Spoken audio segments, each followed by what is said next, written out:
My name is Caroline Chen. I'm the project manager for the Asian Smokers Quitline. And with us today is Dr. Gary Tedeschi. He's the clinical director of counseling services for the Asian Smokers Quitline and the California Smokers Helpline.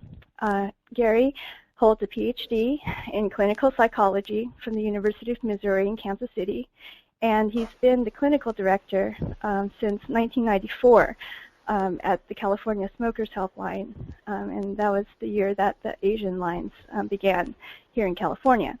And as you all know, now we're national. We just received a CDC grant to continue operating for 3 years. Okay. We'd like to acknowledge that we have received funding from the Centers of Disease Control and Prevention, and also we collaborate with various states and CBOs throughout the U.S. To promote our services. In today's webinar, I'm going to go over a brief introduction of ASQ, and then Gary's going to go over the principles of change for smoking cessation, cultural considerations that play a role in how Asian smokers are counseled, the protocol itself, and also how the protocol is tailored to fit each individual who calls. So the mission of the Asian Smokers Quitline is to provide accessible, evidence-based, in-language smoking cessation services to Asian communities in the U.S. Asian communities meaning Cantonese, Mandarin, Korean, and Vietnamese speakers. Our priority populations are those who have limited English proficiency and who would like to have assistance quitting smoking. ASQ offers up to 5 proactive counseling calls, in-language reading materials, and 2 weeks of free nicotine patches, provided that the caller does not have medical contraindications.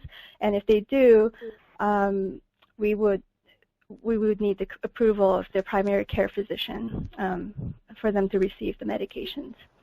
Just a brief history, 2 slides. So ASQ began as the Asian lines offered by the California Smokers Helpline in 1994.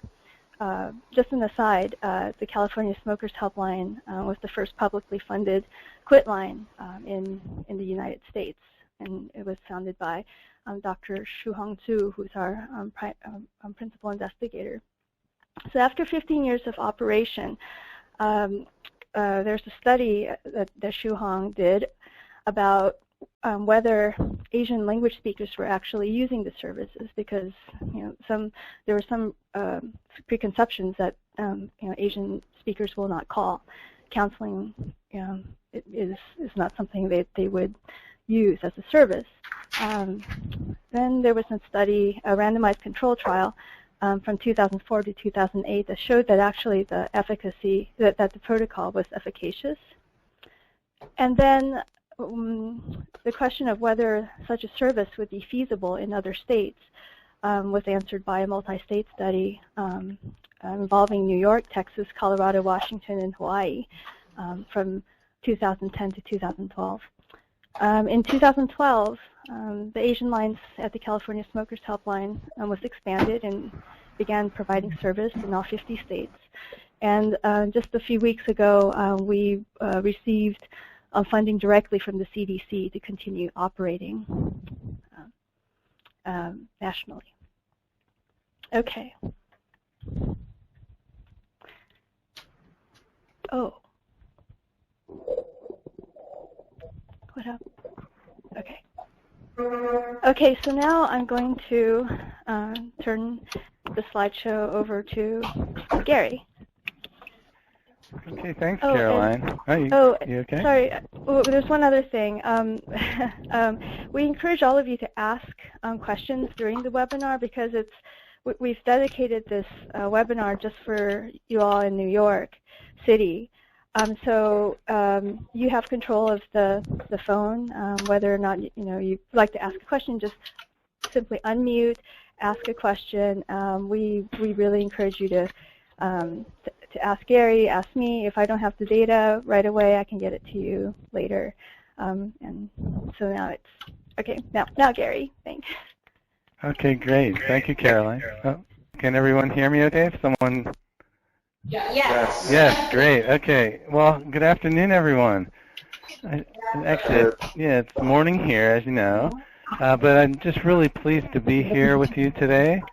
This topic is something I really enjoy discussing. And I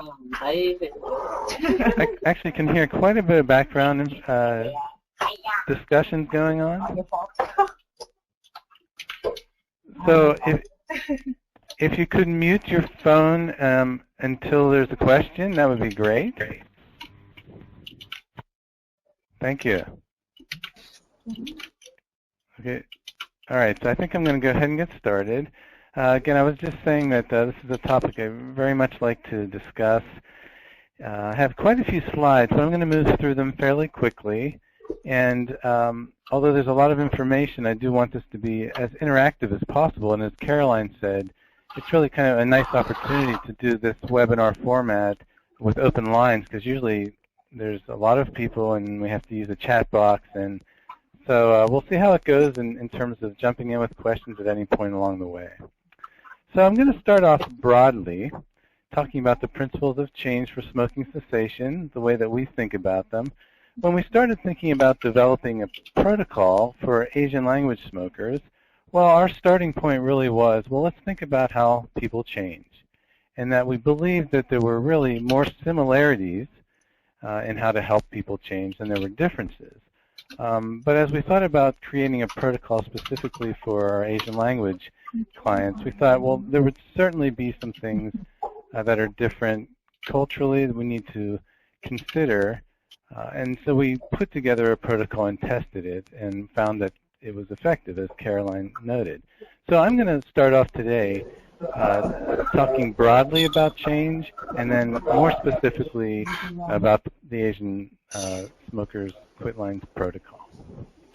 So the first slide it looks kind of complicated at first glance, but let's just break it down a little bit. There's three main points or parts. There's habit formation, that's picking up the habit. There's habit maintenance, that's maintaining smoking, and then habit extinction is quitting. And what you see under each of these categories, I'm sorry, I'm still hearing quite a bit of background noise. Are there some phones that we can mute? Hi, sorry, Gary, it's not coming from the people in person. So whoever's on the phone, can you please just press mute until you have a question? Because it's interfering with the webinar. Thank you. Thank you. You're welcome. Okay.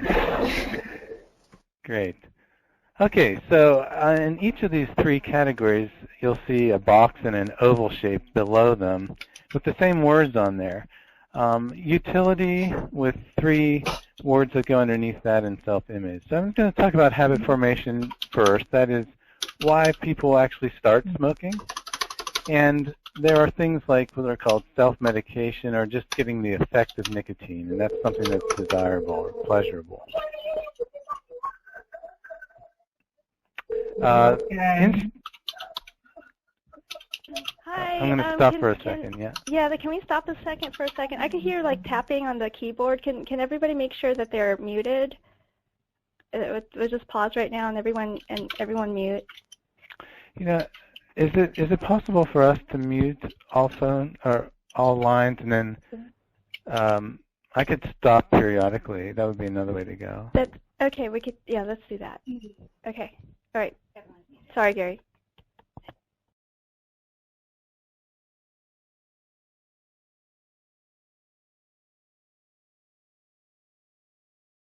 Effect when somebody starts smoking, there's this little bit of a buzz that they get, and so that's kind of the self-medication, just the feeling of the stimulation of the nicotine.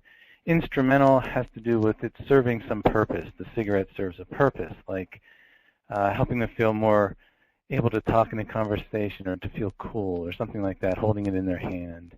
Availability has to do with just it's all around them. So maybe their peers are using, so they're going to start using as well. And then the self-image is something that's very obvious. It's very prominent in their mind, like, I'm smoking a cigarette. How do I look smoking it? It's a very conscious thing. And this is interesting. As people smoke longer, this whole idea of smoking or being a smoker becomes very unconscious. And so you can see the blue represents how conscious or unconscious this notion of self-image. So self-image really has to do with seeing oneself as a smoker. Like, I'm part of this group of people who smoke. It's very much like saying I'm a student, or for me, I'm a psychologist. I'm a public health official, or I'm a mom or a dad. So we all have a self-image that includes lots of different things. Same with smokers. They become part of a group. So in terms of continuing the habit, so maintaining smoking over time, there is some evidence to show that self-medication plays a role here as well, that people get used to taking nicotine in, and the feeling of smoking and inhaling and exhaling, and that kind of thing really keeps them continuing to smoke. Instrumental. Lots of people talk about how it helps them concentrate better, or again, feel comfortable in social situations, or reward themselves after something really good happens, or dealing with feelings of depression or something like that. And availability, again, if their social circles, lots of people smoke, then it's available. What we've seen with the laws restricting where people can smoke is that availability becomes more of an issue, and then that helps with habit extinction, actually, because there's not as many places that you can smoke, certainly in public. So when we get to habit extinction, then, these are the things that we would have to consider when you're trying to help somebody to quit. So when they stop smoking, for someone who's dependent on the nicotine, they will start to feel things like withdrawal symptoms, and we're going to have to help them deal with those. That's the self-medication part. The instrumental part really has to do with, what are those things that they have as habits, the things that they'll want to continue to use cigarettes for, whether that's to help them relax or deal with stress, or after a meal, we'll have to come up with other things to do instead of smoking. Availability is sort of the same. It's kind of like those social norms are changing, which is great, but smoking if you think of it as a drug, it's legal. It's the most available drug that you can have, and so that's always a challenge. But the last part about self-image, I just want to say that by the time someone's ready to quit smoking, this habit extinction, you can see that most of that self-image, it's kind of unconscious. It's now really become ingrained, this notion of being a smoker. And interestingly, when someone quits, they'll have quit the behaviors of smoking, but they won't really feel like a non-smoker for a long time. So that's something that we really work with clients on, starting to change that self-image from becoming a smoker into a non-smoker. And that's got to be a conscious process. So the more conscious we can make that, the better chance someone has of quitting. So that's a lot in one slide. That's probably the most, I would say, dense slide as far as concepts go. But that, I would say, in a nutshell, it's the psychology of beginning, maintaining, and quitting.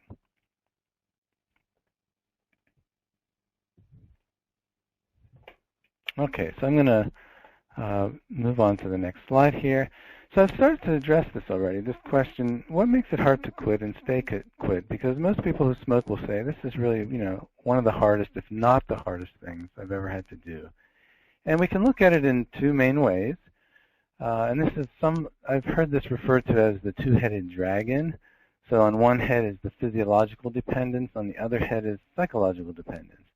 On the physiological side, as I was mentioning earlier, nicotine is a stimulant. It actually goes into the brain and releases chemicals, and you can see a few of them listed there, dopamine among them, serotonin. These are feel-good chemicals. So when somebody quits smoking, it leaves the body and the mind, the brain, wanting for nicotine, because nicotinic receptors become activated and multiply in the brain when someone starts smoking and becoming a habit. So when they stop, those receptors are there waiting for the nicotine. If they're not getting them, it starts to cry out, and that's where nicotine cravings come from, and that's why it really makes it difficult to quit. So that's the physiological part. The psychological part has more to do with things like routine and just used to. It's part of how I, go about my day. And most people feel ambivalent about quitting. I mean, they may know that it's not good for them, but it's just really difficult to change. I think if you think of any changes you've made in your lives, they may have been things you know you should do and you want to do, but when it gets right down to it, it's hard to make a change. And quitting smoking is difficult. So people feel two ways about that. That keeps them from taking action sometimes. And the fact that it has utility, it helps them deal with stress or concentrate, all those things make smoking very reinforcing, and this really creates a real challenge as we think about helping people. So how do we, how do people quit? I guess that's a question that I would pose to everybody. In fact, I'd like to see how this goes. Can we unmute for a second and just see, how would you answer this question if someone comes up to you and says, I know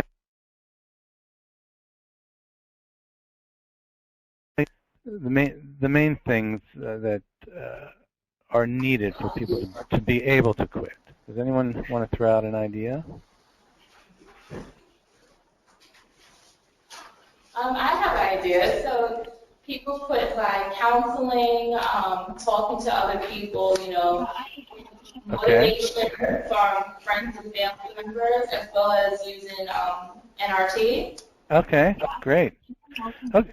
Right, so reaching out to other people, talking with people, using nicotine replacement therapy. Okay. Any other one want to add another thought there? Because those are absolutely correct. It's okay. Okay. Okay, so we'll go ahead and mute the phones again, and I'll go on how that works. Okay. So we touched on a couple of those. Let me go to the next slide here. The other things that people would need to help them to quit, certainly being motivated, so having a good reason and having a good plan. And that planning would probably and hopefully would include talking to other people, using nicotine replacement therapy, and then coming up with other behavioral strategies and cognitive strategies. But I think this point about willpower, some people say, I just don't have what it takes to quit. Well, that can keep people from trying. So as long as we talk about, well, what might be some reasons and how might you go about it, that can actually overcome those feelings of not having willpower. The other thing that's important, and this is something that we try to stress, is that it does take several attempts to quit. That's very normal. And people feel like they failed if they didn't quit the first time or the second time. But it really does take a lot of tries. And our research shows it's about 12 tries on average, which is a lot. And I don't usually tell clients that, if you're on your second try, you have 10 more to go or anything like that. But I do like to emphasize that it takes multiple attempts. And to keep trying, it's normal to do that. And that's why dealing with slips and relapses is so important. That's the normal part of the process, not to get discouraged and to just keep on quitting. Because as long as you keep on quitting, you will get there. And that's a main point that we like to make. Adopting the non-smoker self-image, I already talked about that. Helping people make that shift in their thinking about themselves from being a smoker to a non-smoker. So how do we help smokers quit? So again, I'm going to talk broadly, and then we'll come down into our protocol. So for those of you, if you can remember back to your general psychology class, this is our theoretical framework. The broad framework is social learning theory, or social cognitive theory. On the daily level is more motivational interviewing and then cognitive behavior therapy. So let's take a look at each of these. So social learning theory, it's a very positive theory. It basically says smoking is a learned behavior, and since it's learned, it can be unlearned, which is, I think, very positive. It's something that people are not born with. I mean, they may have gotten smoke from if their mother had smoked, but they're not actually smoking themselves. They have to learn. And we can help them unlearn that behavior. Increasing their self-efficacy and self-regulation is another part of this, so helping build confidence in their ability to self-regulate. Motivational interviewing and cognitive behavior therapy are on a more daily level where we try to help clients resolve that ambivalence about change and really empower them to say, hey, I want to do this. I'm choosing to do this. People aren't telling me that's not why I'm doing it. I'm doing it because I think that I can. So this is one of those approaches that we had to kind of think about for our Asian language clients, whether that was the approach we wanted to take or some aspect of it, and I'll talk about that a little bit more later. Cognitive behavioral therapy, basically that's just helping clients try new behaviors instead of smoking and changing the way they think. So changing their thought patterns and changing their behaviors. This is also part of building a solid plan to help prevent relapse. So that's the theoretical approach. Our philosophy is pretty simple but not real easy to implement. It's to encourage quit attempts because we know multiple attempts are the norm. And once someone tries, it's then to prevent relapse. Now, again, this is a little easier said than done. How do we go about encouraging quit attempts? Well, we do a lot of things that are in the field called non-specific counseling effects. That means instilling hope, building good rapport, boosting motivation and confidence. You can see the different points there. These are not the real tangible aspects of quitting, but they're equally important, if not more, than some of the things like giving them a patch, nicotine patch, or planning or something like that. Being proactive is another really important point. So once somebody initiates contact with our helpline, we will then take up the call after that. We will call them. We will not wait for them to call us back because we know if we wait for clients to call back after that first try, about, let's say around 30% might call us, but not that many. I mean, if people are feeling ambivalent, they tend not to take action. So we're not ambivalent as helpers. We'll be proactive in making our calls. We've seen that help to reduce attrition. It also shows that we care and provides some accountability, and we find that to be very useful. The specific counseling effects are more the common ones, like coming up with a plan, giving NRT, sharing specific information about how to quit. If we're doing a good job with these things, people are going to try to make a quit attempt. Now, as far as preventing relapse, so once we get someone to make an attempt, then how do we keep them from going back? So the first thing that we have to think about is, well, when do you intervene? Because it's great if you know what to say, but when do you actually say it? And so we use relapse-sensitive scheduling. What that means is, here's a graph for this curve represents the rate of relapse for smoking, and this is probably true for lots of addictive behavior. If you get somebody to quit and then just wait and do nothing, what you'll notice is that there's a big drop-off and a return to the previous behavior in the first 7 days. So you see the vertical axis is percent abstinent. The horizontal axis has to do with the days quit. So if we had a group of people, let's say 100 people, and we got them to quit, and then we just sat back and waited and see what happens, about 60% of them will already go back to smoking within that first week. So traditional counseling approach usually says, let's have weekly sessions. We know for smoking, if we wait for a week, we're going to lose a large number of people already. So what we try to do is what we call front-loading our calls, meaning we try to call on that quit date and at least one other call during that first critical week, because that will help boost the ability to stay quit over time. And you can see the curve levels off over time. So if you can get someone out to about 2 weeks, then their risk of relapse drops dramatically at that point. We can do most of our work during that first week and second week. And if they need more booster sessions later, then we can do that. But they really need us less over time, and that's how we set up our calls. So we do relapse-sensitive scheduling, and then we also assess motivation levels and revise the plan, talk about self-image, and continuing to say, just keep trying. That's the most important thing. Okay, so those are some general ideas. I'm going to go ahead and go forward to talk about the ASQ protocol, and then maybe I'll take a break and we'll unmute the phones and see if there's some questions there. Okay, so initial contact. So we call this our intake call. It's a shorter call. It lasts around 5 to 7 minutes, and it's really a chance to assess client needs. And for those who are interested in talking with a counselor, we'll have a session on the spot whenever possible. So if the client's available and there's a counselor available, we'll do that right on the spot. Otherwise, we'll arrange for an appointment and try to get back to the person in the next day or two, certainly within a week. And then we send out written materials in language, and perhaps you are familiar with the materials. These are just a visual of our booklets in each of the languages, and those are for the smokers. And then we have what we call proxy or family and friends. So we have booklets specifically for that group.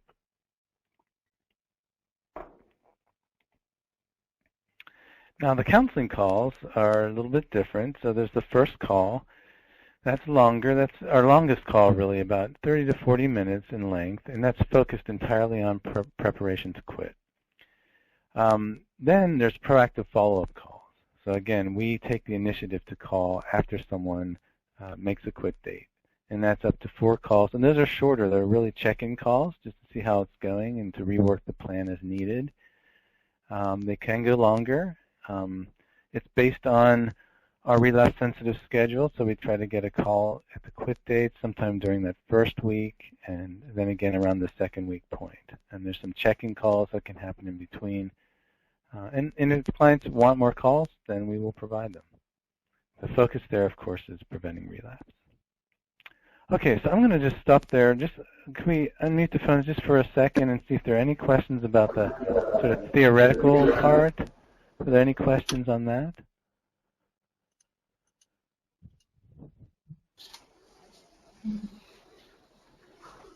Okay. Are we okay? Yeah. Okay. Okay, great.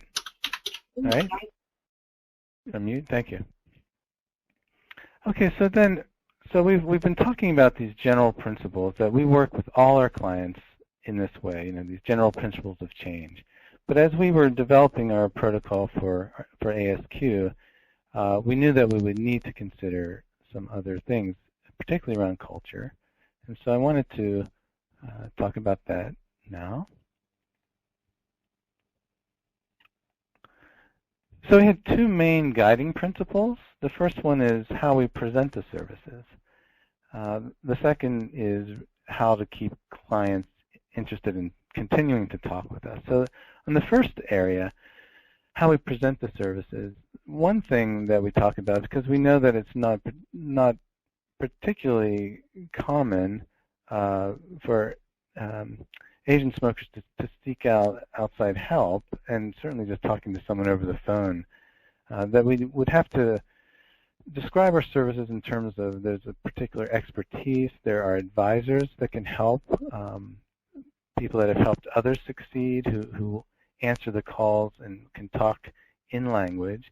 And we did choose the word that's roughly translated as advisors as opposed to counselors, because we know that counseling and the word that can be used for that may have maybe a negative connotation or represent severe pathology or something like that. So the presentation of the service is very important. Once we get the foot in the door, so to speak, we want to make sure that we keep clients interested in talking. And so there's 6 categories that I'd like to go through. The first one has to do with that first contact, looking at age and gender considerations, and how to deal with those relating to credibility and maybe being a little bit more authoritative in style, and a little bit more on the directive side, and then considering the role of family for our Asian clients. So let's just look at this first notion of capitalizing on the first contact. So in terms of traditional Asian values, I think it's fair to say that it includes solving one's own problems. So this notion of counseling or reaching out, as I was saying, as Caroline alluded to as well, is not particularly familiar. So if we're able to get callers to make that first step, then that first contact has to be very positive, and certainly has to be experienced as useful, so they actually get something from it. So how do we go about that? One of the big challenges that we thought we'd face, and it certainly does come up, is managing age and gender differences. Most of our Asian language speaking smokers are male and older. Most of the counselors are younger and female. I mean, this is just a reality of the situation. So, okay, how do we work with this? So the way that we've managed this difference over time is focusing on things like credibility, having our staff be confident, having lots of knowledge to share, and having some real tangible suggestions to share. So I want to spend just a little time on building credibility.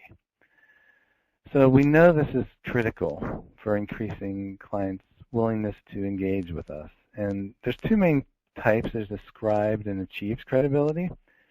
Ascribed is something that you're given because you're considered an expert or you're considered a teacher or something like that. Achieved is something that people will give you after having an experience with you. So there's a certain degree of ascribed credibility that our counselors have just by virtue of having the position.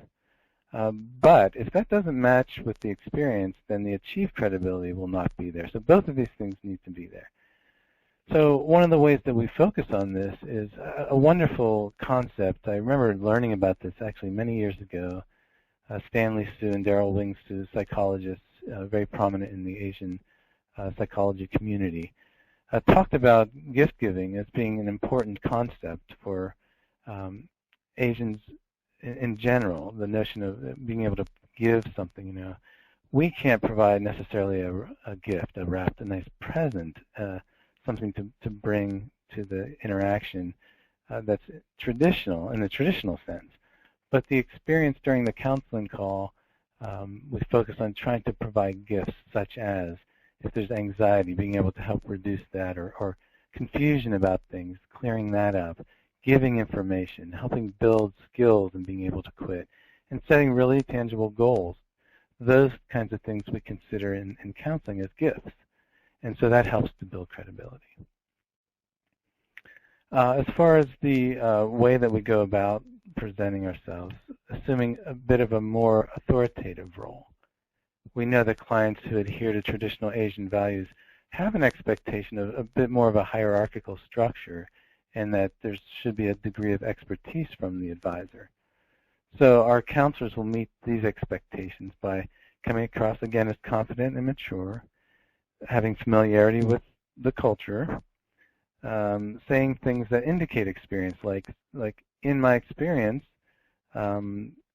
nicotine patches will help with the physical withdrawal symptoms, even though you'll have to work on the other parts as well.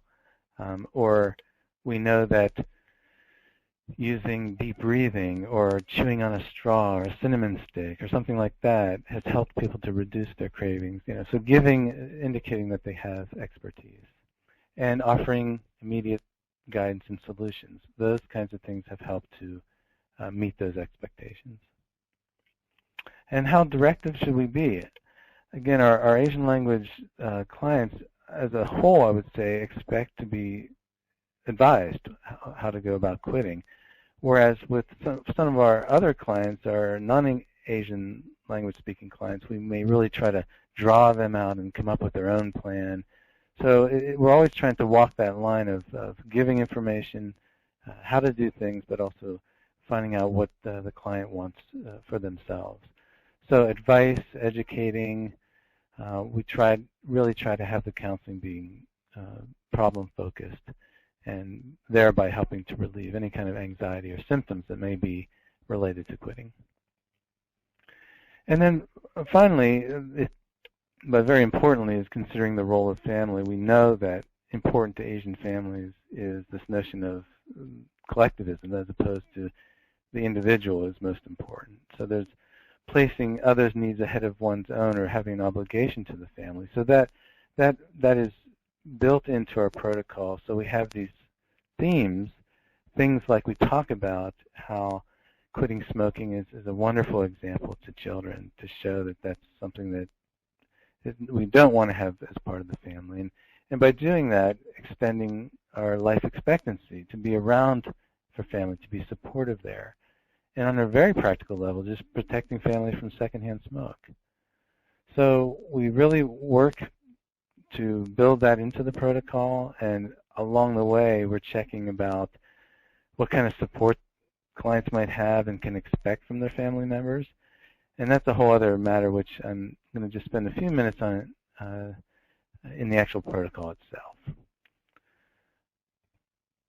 Okay, so I'm going to move into the protocol. So I've got a few slides on that. That'll be sort of the final section. So maybe we could try unmuting the phones and see if there are any questions about anything up to this point.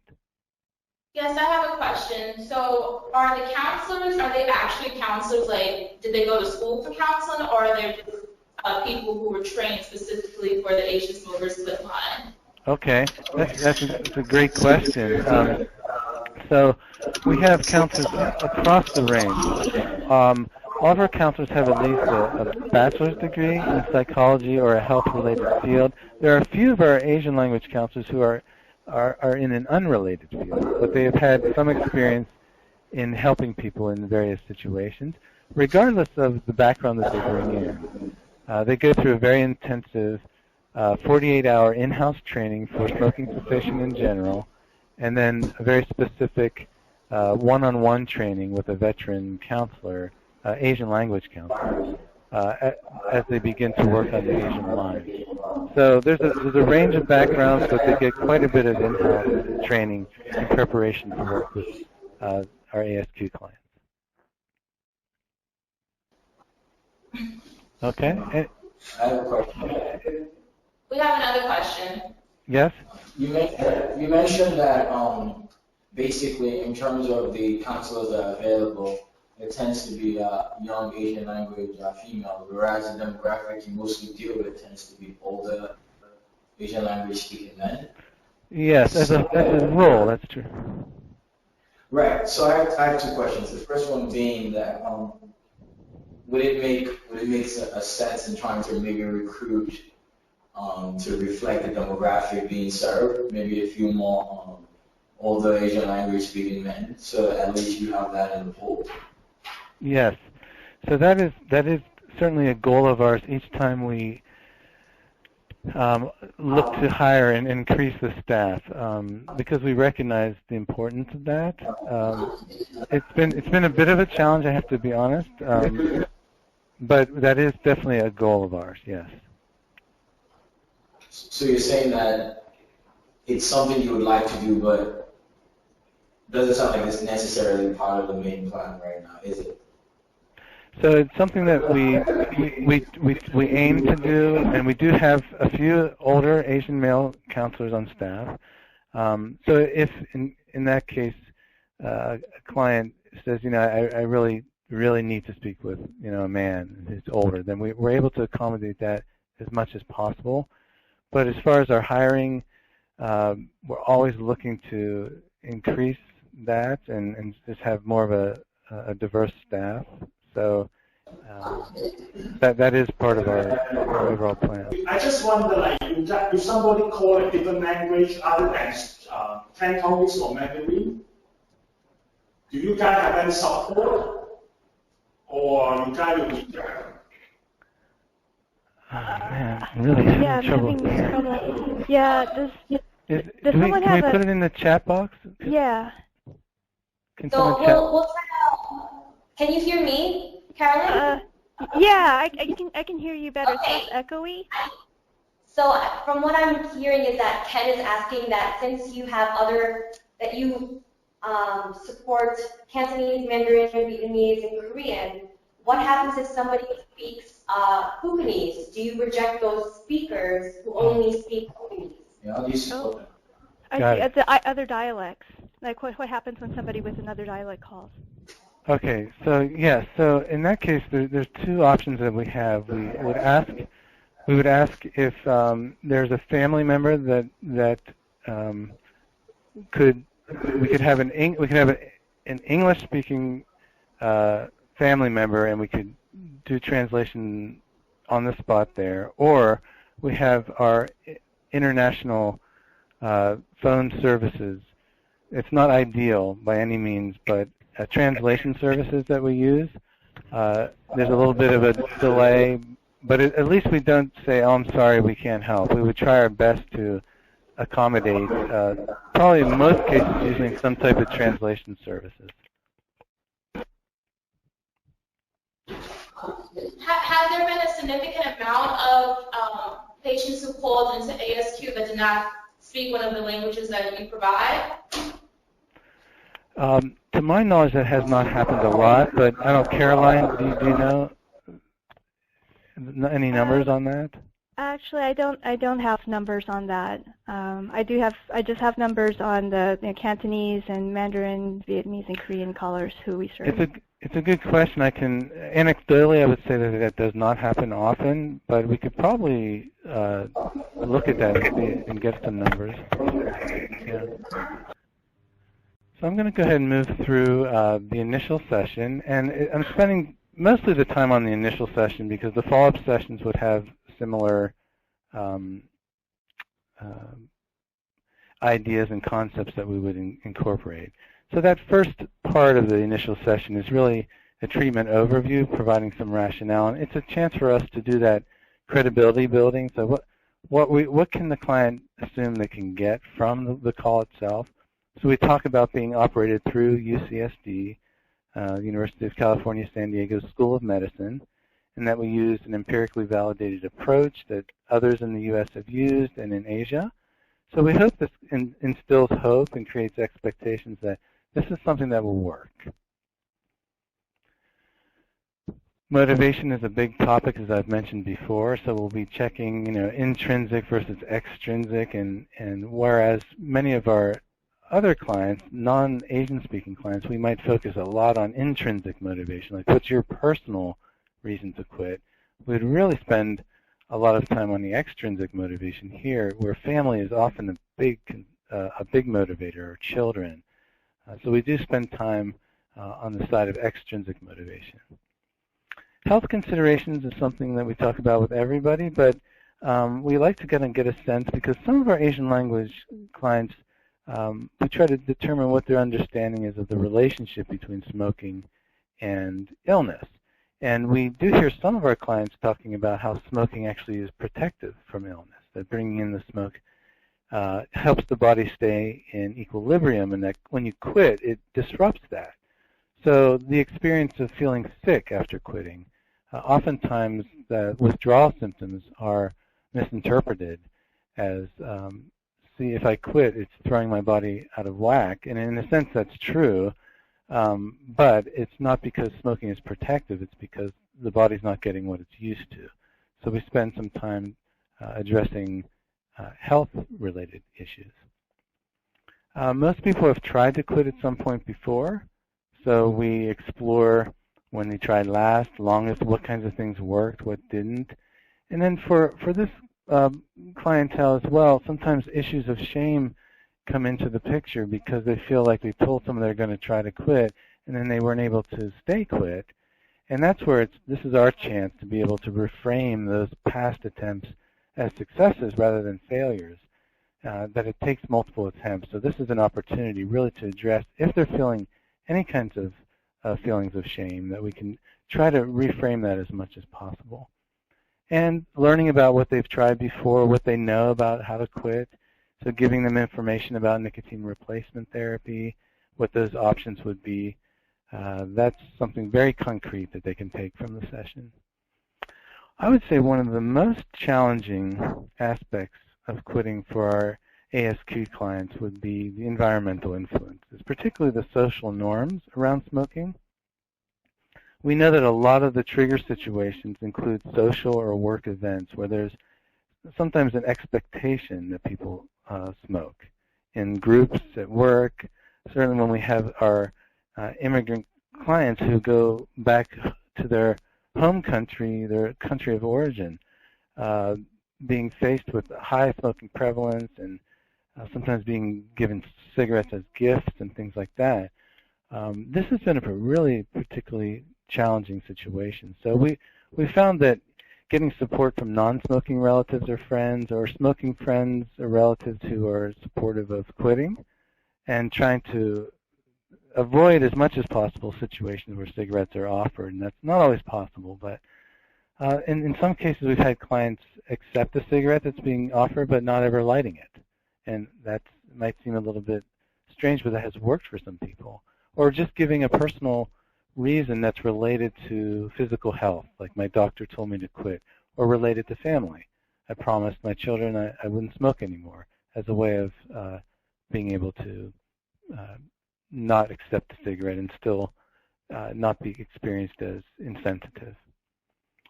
Family and social support, I've addressed that before, but we do like to find out what kind of support clients have and how the family is going to be involved, because it may require some education, and whenever possible, we'll talk with family members with the client's permission to help educate about the process of quitting, because sometimes that, you better quit isn't experienced as support as much as it is experienced as nagging, and we know that nagging just isn't very helpful. It just, I think across the board, hasn't been shown to be helpful. So if we can involve family members, we do that when possible to help them to learn about just how difficult this is to quit. And then confidence and willpower. So we always assessing the client's level of confidence. And that notion I mentioned before, sometimes clients will tell us, I just don't have the willpower. I don't have what it takes. And they'll dismiss confidence. If my willpower is low, then I don't know, it's just the way it is. And so one of the things that we work toward is trying to reframe willpower to having strong confidence that you can actually gain from doing a plan, coming up with a specific set of strategies to help you quit, to, in a sense, counterbalance any of that lack of willpower that might be there. Planning is very personalized. This is where our clients really do expect advice, like how do I go about this? And as I said before, we try to strike a balance between telling people what to do and drawing out ideas from them. I would say for our ASQ clients, as a rule, we probably provide more information than drawing out. There's lots to talk about, like pharmacotherapy, specific behavioral and cognitive strategies, as I have noted here. And then I don't think I need to say more about the non-smoker self-image. That's always part of it, is helping people shift that idea, how they define themselves without cigarettes, making that much more conscious. Slips and relapse. This is another opportunity to address any kinds of feelings of shame that might be there. I can't emphasize enough how important it is to really talk about, if it didn't work this time, just keep trying, just keep trying. There will be a time, if you continue to try, that you will make it. And then setting a quit date. There's some reluctance to do this, but we try to give a rationale for why it's important to set a quit date, something to work toward. But we're also flexible. We can't force people to do that. We'll continue working with them, but encouraging them to actually set a date that they can set as a goal.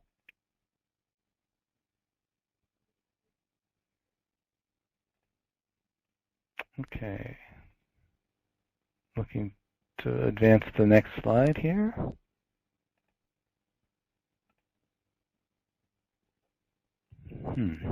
Seems, whoops.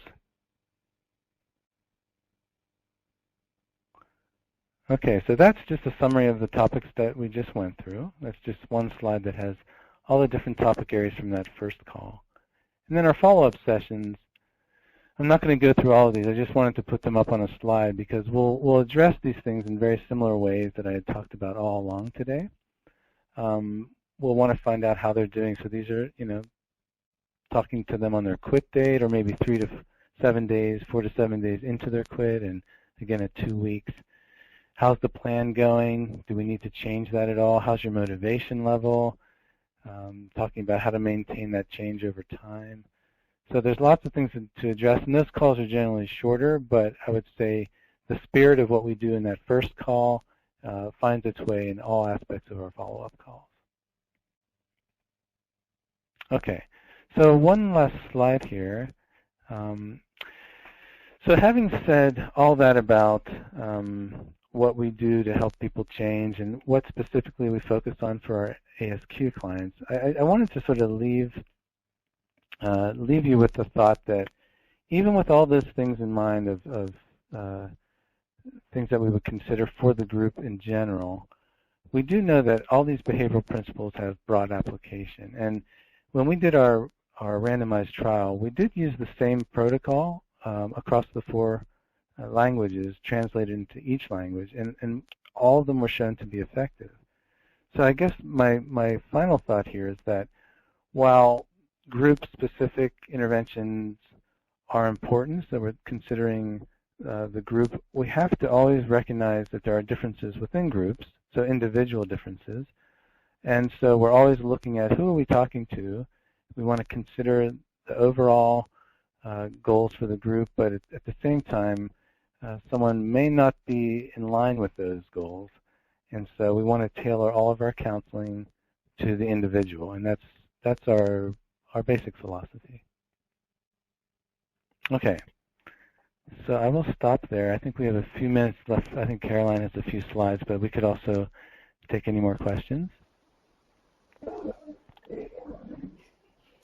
Out of curiosity, for clients who may not be comfortable with, like, pharmacotherapy and things like that, are you aware of any traditional treatments and different things that they can be more comfortable with? Yes, so if they're not comfortable with pharmacotherapy, so what we try to find out is, well, what kinds of things might they be comfortable with? So we could throw out some behavioral strategies, cognitive strategies, and then also maybe more traditional healing strategies for our clients, like acupuncture or herbs or something like that. Now, we have to also state that, at least from the empirical evidence, those aren't shown necessarily to be effective in like randomized trials, for example. However, individually, people have explained, have said that those strategies can be helpful to them, and very much if it helps someone think about quitting and make a quit attempt, then we're very supportive of something that would be more consistent with or more comfortable for the client in helping them actually make a quit attempt. So we would not force them and say this is really the road you have to go down if they're not comfortable.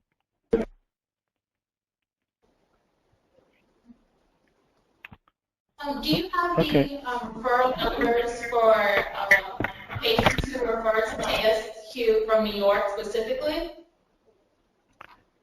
Do we have referral numbers for clients?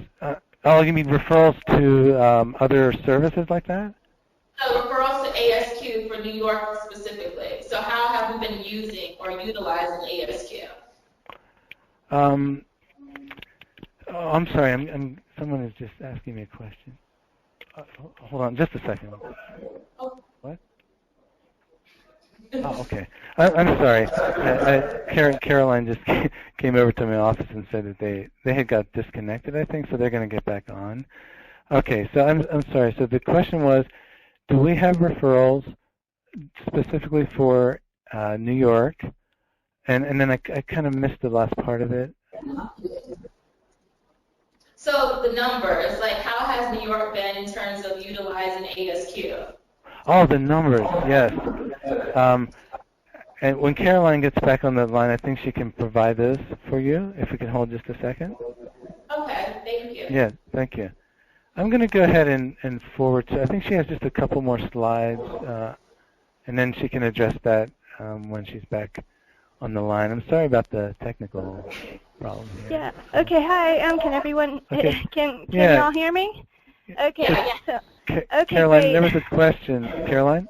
Yeah. There was a question about the number of calls from New York, referrals to the ASQ line. Oh, the referrals are amazing. Asian Americans for Equality, you guys hold the record for the number of referrals to ASQ since 2009, when we were using our new database system. So in terms of, so congratulations with that. Like since September 1st last year, AAFE has referred 36 callers to ASQ. I know this because I ran the numbers yesterday, and AAFE and Emblem together have referred 2, and Emblem 1, and Charles B. Wang 2, and they just signed up in July. So it looks great. And also just overall, between like New York is the state that with the next largest number of callers to ASQ after California. Yeah. So yeah, are there any other questions? I wanted to actually see if there was any update on having an online referral system, because I know that one of the biggest barriers in incorporating providers to referring to patients with Quitline is really time and efficiency and convenience. So yes. Okay. So last control of the okay. Okay, great. Okay, so I'll just, my next couple slides are going to address that. So you're all probably accustomed to our website, the ASQ website. We've developed the web referral. We just have to link it to the website. That's what the missing part is. This is the website in Chinese. This is the online intake. Here we go. Here's your question about ASQ referral. So right now our fax referral system, it has been the only way that you've been able to refer to us. The online referral, I mean, if you're interested, actually, I can give you the link. It's working. It's functional. We've tested it. The only issue is that we have to link it to our website. But, you know, once we put the button on the website, you can click on that button, and then you'll get this very same page with this very same address. So if you'd like to actually start today and start using our web referral, it's ready. Like I said, we're just missing the link to the website. Can smokers refer themselves, or do they have to refer from a provider's office? Okay, so there are two ways, right? To refer from a provider's office, the first step is for a provider to register with us. So what you would do is we will eventually set up an online provider registration, but for right now, just email me and I'll get the information from you, get the organization provider into our database, and then you can start referring patients. But if a patient or a smoker would like to enroll themselves, just sign up for intake, they can go to our website. This is what the online intake looks like if somebody would just like to sign up themselves. Okay, so here, let me go back. So this is the English website. Can you see my cursor? Yeah. Okay, so if you want to have the information in Chinese about our services, you can click here. You get the Chinese page. But you also see here, this is a direct link to the online enrollment for anybody who'd like to sign up for ASQ. So so if somebody does not want to go through the provider, they would just click here, and then they would get this. And actually, the online intake is shorter than talking to a counselor and going through intake on the phone. So I know there's been some confusion sometimes with when somebody calls, when a caller calls ASQ, and they're asked questions about whether or not they have some certain health conditions, or if they have children in the family. All of those questions are actually not asked on the online intake. It's an abbreviated intake. So some people might find that's actually more convenient. Any other questions? Okay, so if anybody would like the web referral today, just email me, and I can send you the link. And we're going to, try to link it to the website by next week.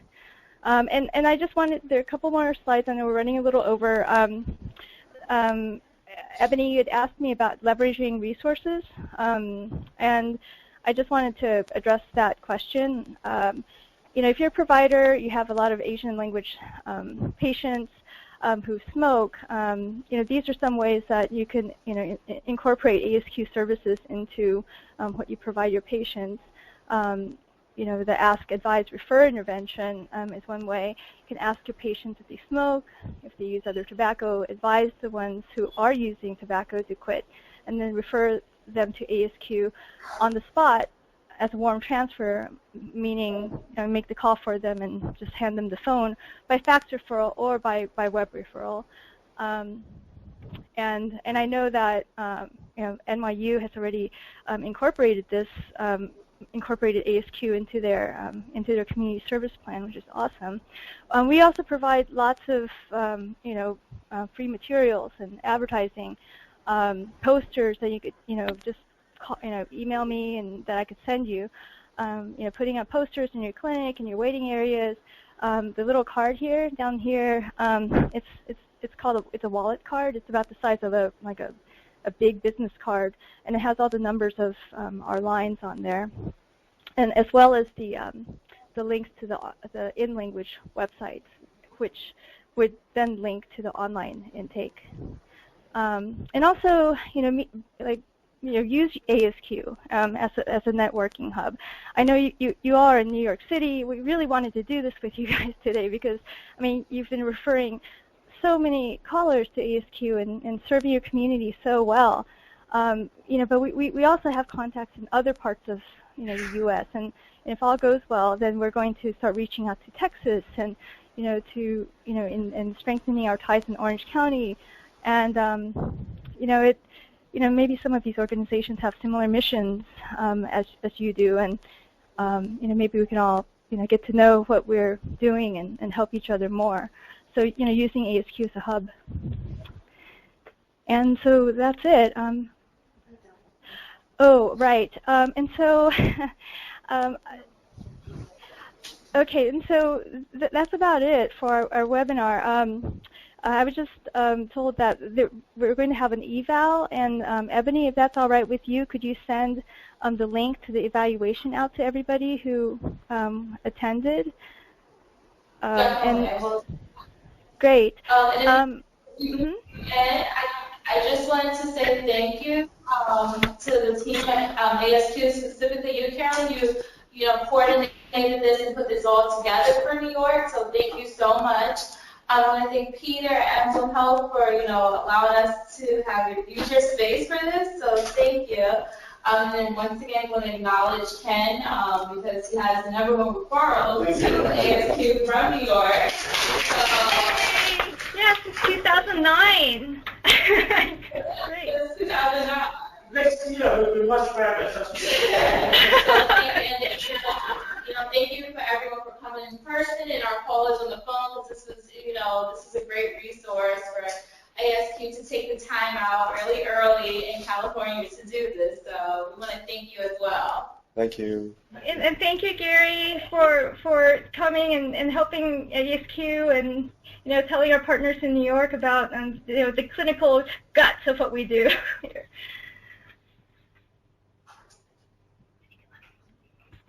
Great to be with you. Thank you. Okay, so the recording of this webinar will be available later today. So we'll send that link out as well. So, yeah, so thank you, everybody. All right, thank you. Bye. Okay, bye.